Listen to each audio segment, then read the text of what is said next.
Fondue may seem like a dish you can't do from home, but Tina is telling us otherwise. She joins us live from Citrus Heights, learning more tricks from an expert so we can dip, dip, dip, dip.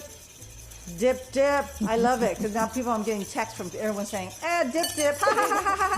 All right, so we got Teresa Urkowski, culinary instructor over at American River College, and my good friend. Hello. Hi. And our other good friends are watching too. Hi, good friends. I'm so happy to see you. I'm happy you're here. So we have all of our goods ready, everything that we want to dip in our dip. So as far as the dip goes, we put a cup of dry white wine in this pan, put it over like medium-low heat. Okay. What kind of dry white wine? We did Sauvignon Blanc. Okay. And then, but you can do vegetable stock, you can do beer. And then I have 3 cups of cheese, and I toss that with a couple tablespoons of cornstarch. Okay. And we're just going to add this in here gradually. And then, as far as flavorings go, again, you guys, we're not being classic here. I have lemon juice, I have mustard, I have nutmeg. You could do chilies, like if you were doing like a hot cheese with some beer, maybe. Just make it what you want. See what you have around the house. And then you just add like the lemon into the chease. And then, yeah, so we'd add that sort of at the end for the dip to flavor. Okay. Yeah. So show us the hack. I made a little batch while you were away, and it's right here. So when everyone's getting together and you are having your fondue, and you want to keep it warm, and I don't you don't have to have a fondue set. Okay. What you can do is you can have like here's a rack that I have from my cast iron skillet and a candle that I set over a cake pan. This is just like a cooling rack with a votive candle. And you can just light your votive candle. This is like fuel from like a tiki torch. You can do that. Very smart. Whatever it is that you want. And then you're using a cooling rack. Yeah, and then you can put your pan on top of there. Brilliant.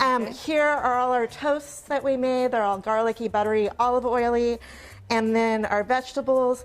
We don't eat a lot of meat around here, but if you wanted, you could like roast some slices of sausage or chicken or whatever you like. Where's our dip sticks? You know what? That's the thing is I didn't have any, but okay, so I have these.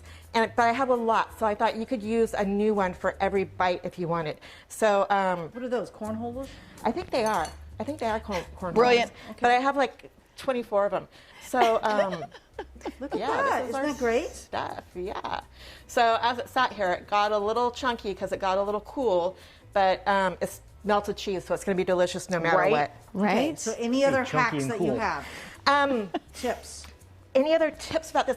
Just, you know what, you guys, you can make it work. And just think about, okay, I don't have this, what's next? This is what I always tell my students. If you're in a bind, what's next? And that's how we come up with this cake pan, this cake rack. That's how I come up with, well, I know I have 24 of these, so I can make these work. Okay. Or I could do bamboo skewers if I wanted. All right. It's important when you put these in the steamer, you guys think about these vegetables and have them cut in a way that everything is going to cook at the same time. So you can see these potatoes were teeny tiny. If I didn't have teeny tiny potatoes, I would like cut the potatoes into wedges, probably. Got it. And I cut these in the size pieces that are going to cook at the same time as everything else. Got it. One more thing. I took a baking class from Teresa back in 2008. How was I? Was I a good student? You were a great student, but I had to put her name on the board sometimes. I did. Okay. Because she was guess too why I had to put her chatty. name on the board? Any guesses? Courtney says because she was too chatty. Courtney got it. Yeah. Ding, ding, ding, ding. But you know Courtney what? knows. We have all benefited from you taking that class, and we appreciate Absolutely, it. we appreciate it. They've all benefited from me taking the class because I'm always like, oh, I know how to do this. I can try this. She's awesome. She's an awesome baker. You taught me not to be afraid of, trying stuff in the kitchen. Yeah, trying there's nothing to recipes. be afraid of. It's just small steps. Nothing's like, Love if you just it. break it down into small steps, every small step is easy. Perfect, perfect. She's Teresa so great. Urkowski, She's ladies so and good. gentlemen, on the dip. Dip, Back to you. dip. Dip, dip. Dip. Thanks, Bye, girl. T. Thanks.